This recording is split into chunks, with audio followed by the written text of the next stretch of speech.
Welcome to RS class साथियों। मैं कौशल सिंह आपका हार्दिक अभिनंदन करता हूं अपने यूट्यूब चैनल में।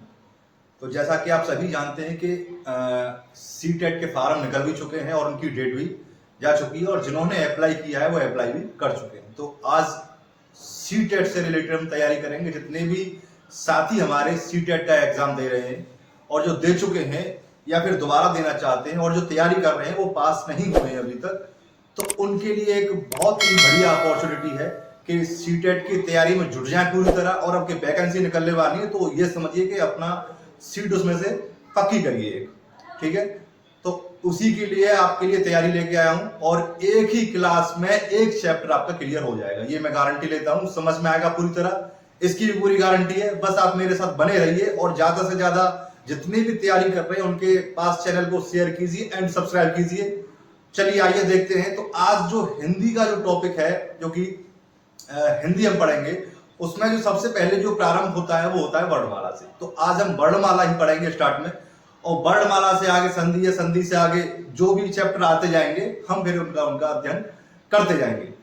तो स्टार्ट जो करेंगे हम वो करेंगे वर्णमाला से। देखिए, जो पहले हम बोलते हैं शब्द, वो कैसे बोलते हैं, ये क्या है, और स्वर कितने हैं, वर्णों का उच्चारण कैसे होता है, वो सारी जानकारी आपको मिलेगी।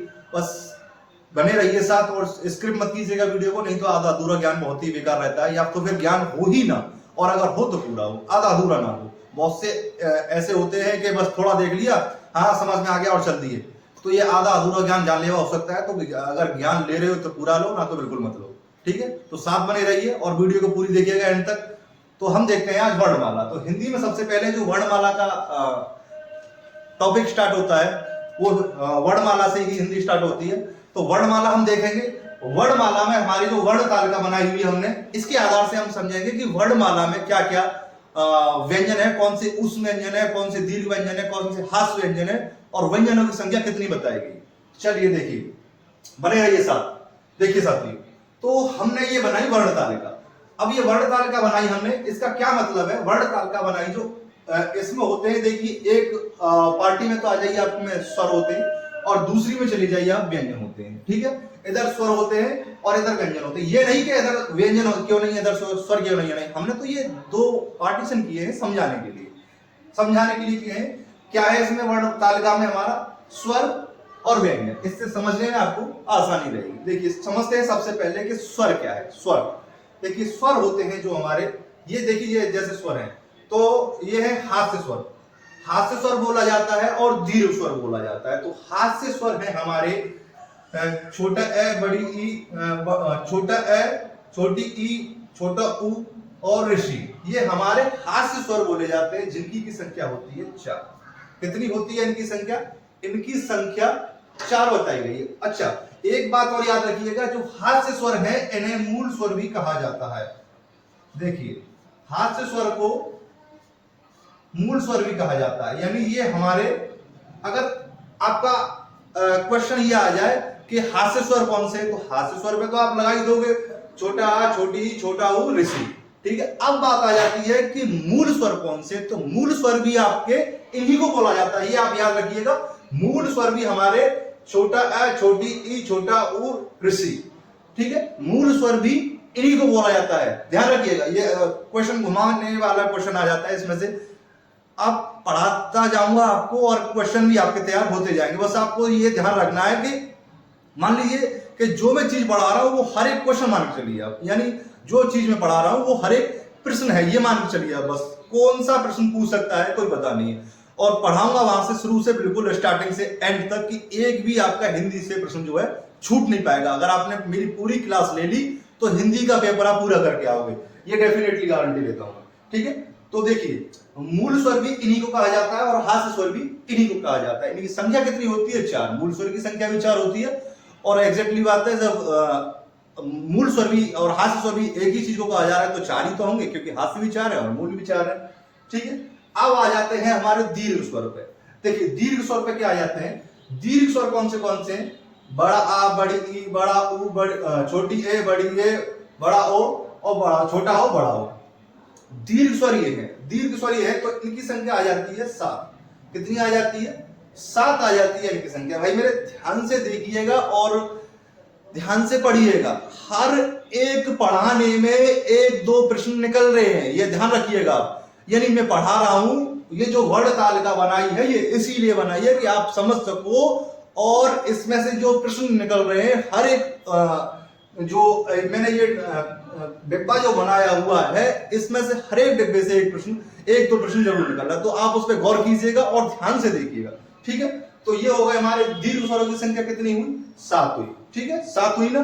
अब आ जाते हैं हमारे स्वर जो है, एक तो हास्य स्वर और एक दीर्घ स्वर, ये हमारे हुए समाप्त। अब आ जाते हैं हम व्यंजनों की बात करते हैं। व्यंजन देखिए, स्वर हमारे कितने हैं अगर बात ले लीजिए तो स्वर है हमारे 11। स्वर की संख्या कितनी है? 11। यानी स्वर जो हमारे हैं वो है, देखिए स्वर, स्वर की संख्या है हमारी देखिए 11, और स्वर की संख्या 11 है। देखिए व्यंजन पढ़ लेते हैं पहले, फिर उसके बाद बात करते हैं। स्वर की संख्या हमारी 11 हो गई है। इसमें जो स्वर की संख्या 11 हो गई, तो अब आ जाते हैं व्यंजनों पे। व्यंजनों की बात करते हैं हम, तो इसमें सबसे पहले आप जो देखिए, सबसे पहले जो लगा है स्पर्श व्यंजन का है। स्पर्श व्यंजन का है। स्पर्श व्यंजन कौन से होते हैं? का वर्ग से पा वर्ग तक, यानी का वर्ग से का खा गा गा, का वर्ग से पा वर्ग तक आपके स्पर्श व्यंजन होते हैं। और डा और ढा, ये आप याद रखिएगा, का वर्ग से पा वर्ग तक हमारे जो होते हैं स्पर्श व्यंजन होते हैं, और उनके अलावा होता है डा और ढा। यानी 25 तो का वर्ग से पा वर्ग तक हो गए, और 2 हमारे ये हो गए, तो 25 + 2 27 व्यंजन ये हो गए हमारे। यानी इसमें से अगर क्वेश्चन, अगर प्रश्न वो पूछना चाहे तो पूछ सकता है कि स्पर्श व्यंजन कौन से हैं। ये नहीं पूछेगा कहां से कहां तक है, ये भी पूछ सकता है कि स्पर्श व्यंजन वर्णमाला में किस वर्ग से लेके किस वर्ग तक आते हैं, या फिर यह पूछ लेगा कि ऑप्शन आपको दे देगा कि इनमें से स्पर्श व्यंजन किसे कहा जाता है। ठीक है, क्वेश्चन क्या पूछेगा? इनमें से स्पर्श व्यंजन किन्हें कहा जाता है, और व्यंजन आपको नीचे दे देगा। यानी 4 व्यंजन ए में दे दिए, 4 व्यंजन बी में दे दिए, 4 व्यंजन सी में दे दिए, और 4 व्यंजन डी में दे दिए। ठीक है, अब उनमें से आपको पूछेगा कि इनमें से स्पर्श व्यंजन कौन से हैं। तो आप ध्यान रखिएगा कि स्पर्श व्यंजन कहां से होते हैं? का से लेके पा वर्ग तक, और इनके अलावा डा और डा, ये हमारे स्पर्श व्यंजन होते हैं। 25 तो हमारे का वर्ग से पा वर्ग तक, और बाकी जो होगा हमारे डा वर्ग से डा वर्ग तक, ये हमारे 25 + 2 27 स्पर्श व्यंजन आ जाते हैं। 27 स्पर्श व्यंजन में आ जाते हैं। अब आ जाता है आपका अंतस्थ व्यंजन। तो अंतस्थ व्यंजन में क्या आ जाता है? अंतस्थ व्यंजन जो हमारे होते हैं वो होते हैं य र ल व। ठीक है, य र ल व, ये हमारे होते हैं अंतस्थ व्यंजन। अंतस्थ व्यंजन जिन्हें बोलते हैं य र ल व।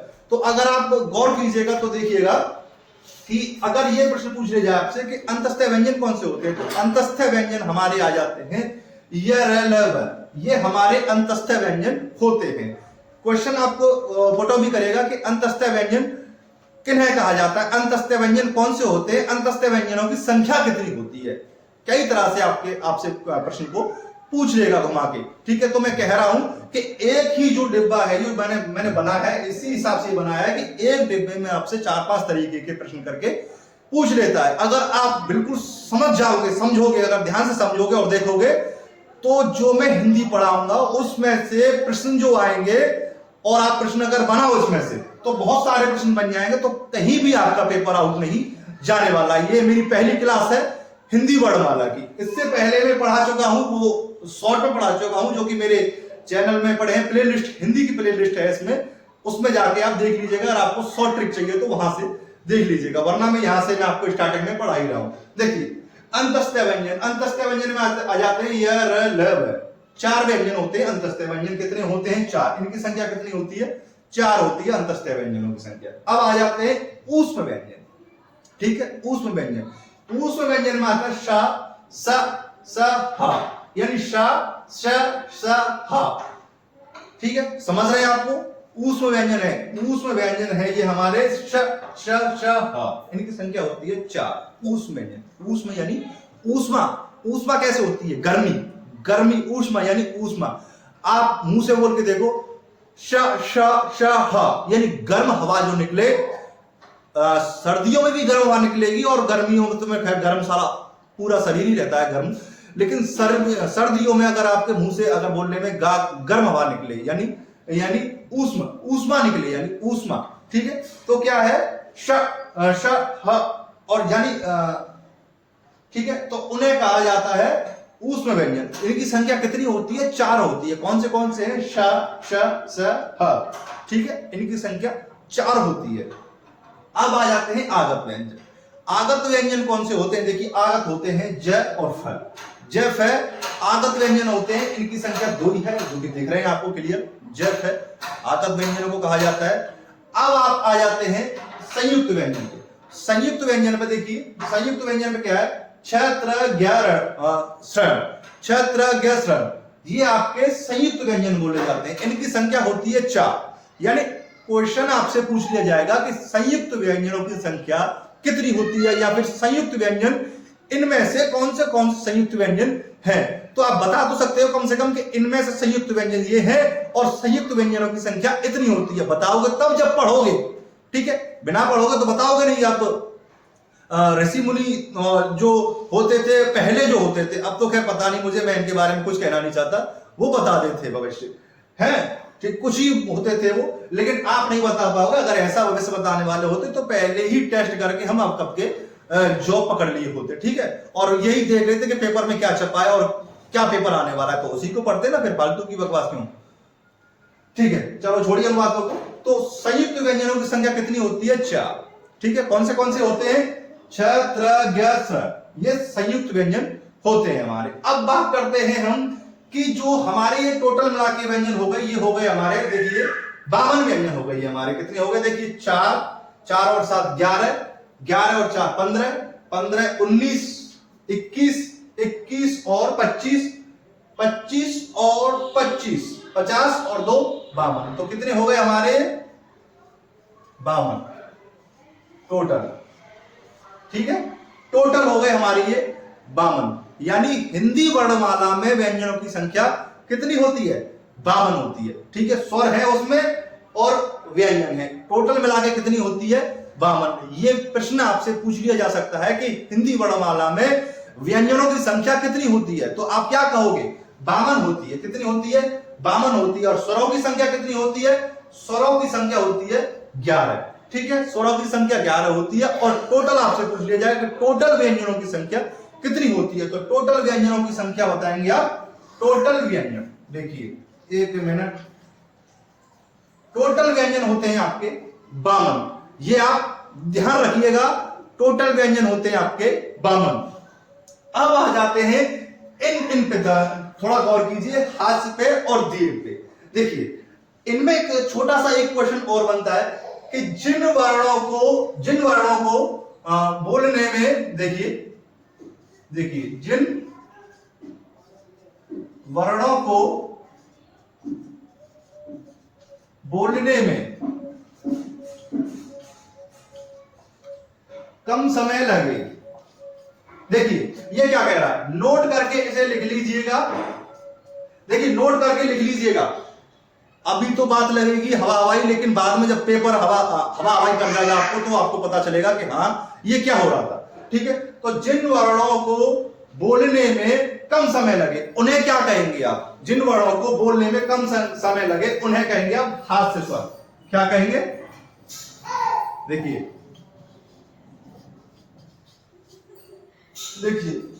देखिए जिन वर्णों को बोलने में कम समय लगे, जिन वर्णों को बोलने में कम समय लगे उन्हें कहेंगे हास्य स्वर। यह प्रश्न आपसे पूछ लिया जाएगा कि जिन वर्णों को बोलने में कम समय लगता है उन्हें क्या कहा जाता है, ठीक है। जिन वर्णों को बोलने में कम समय लगता है उन्हें हास्य स्वर कहा जाता है, ठीक है। ध्यान करिएगा, हास्य स्वर कहा जाता है, गौर से पढ़िएगा क्लास को। फिर आ जाता है आपका दूसरा, आ जाता है इसमें, पहला ये और दूसरा आ जाता है इसमें, नोट में आप लिखिए, जिन वर्णों को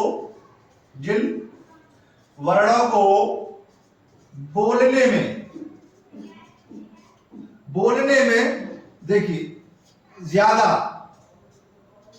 समय लगे। देखिए अब बात आ जाती है, कम समय लगे तो कौन से हैं? हास्य स्वर। और अब आ जाती है जिन वर्णों को बोलने में ज्यादा समय लगे उन्हें क्या कहा जाता है? उन्हें कहा जाता है, देखिए कौन से हमारे? दीर्घ स्वर। कौन से? ये आप नोट कर लीजिएगा, ये बिल्कुल वर्ण तालिका नोट कर लीजिएगा, बना लीजिएगा, ताकि आपको भी पढ़ने में आसानी हो जाए। इन्हें क्या कहा जाता है? दीर्घ स्वर। देखिए दीर्घ स्वर, देखिए समझ गए नहीं समझे? जिन वर्णों को बोलने में ज्यादा समय लगे उन्हें दीर्घ स्वर कहा जाता है, जिन वर्णों को बोलने में कम समय लगे उन्हें हास्य स्वर कहा जाता है। ठीक है, गौर से देखिएगा और इस सारणी को बनाइए पूरी को, इस सारणी को बनाइए पूरी को और गौर से देखिएगा। ठीक है, सारणी को बनाइए पूरी को।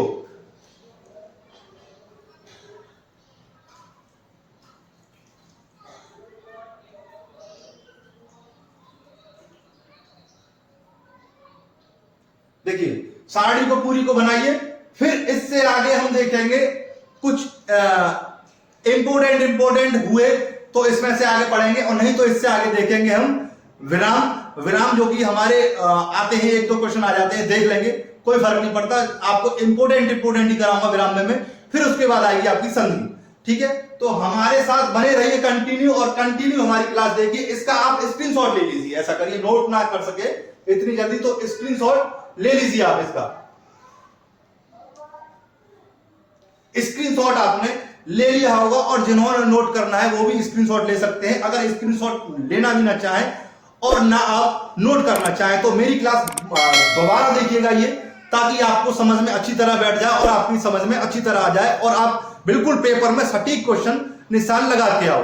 तो इसी तरह हमारे साथ बने रहने के लिए और ऐसे ही सीटेट और यूपी टेट की तैयारी करने के लिए हमारे चैनल को ज्यादा से ज्यादा शेयर करें, एंड जो भी तैयारी कर रहे हैं आपके साथी मित्रगण उन्हें शेयर करें और चैनल को सब्सक्राइब जरूर करें, और आ ही गए हो तो वीडियो को लाइक करके जरूर जाना। धन्यवाद।